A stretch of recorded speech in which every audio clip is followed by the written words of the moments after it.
guys, welcome to Shania and Happy New Year to everyone. And I'm happy to share to you my first ever video this 2019.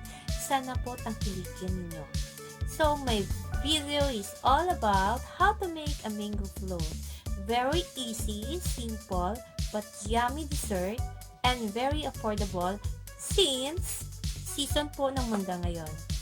And this December and January po, it's only as cheap as 60 pesos per kilo. So, more or less 200 pesos or $4 po yung costing ko sa lahat ng ingredients. So, what are the ingredients? Mangga, condensed milk, the Nestle Cream, graham crackers, and crushed graham for the toppings. Okay. So, madali lang pong gawin. Ipaghalo nyo lang po yung mangga, condensed milk, at saka yung Nestle Cream.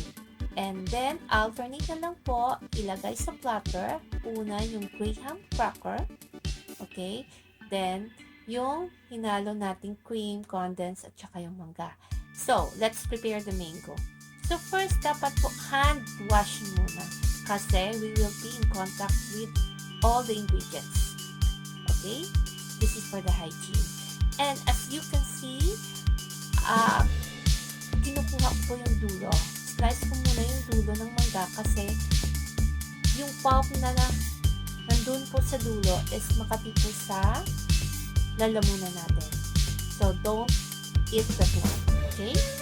So, guys, this is one of the yummiest dessert po. And very affordable po siya. Yung pwede ko pong mabigay na description po sa dessert nito. It is like a mango fruit na cake ice cream.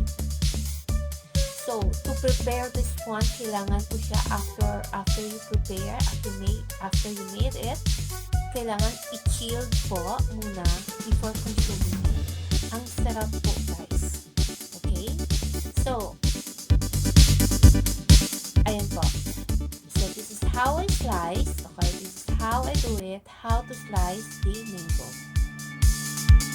So, please watch the whole video so you will know how I made this one.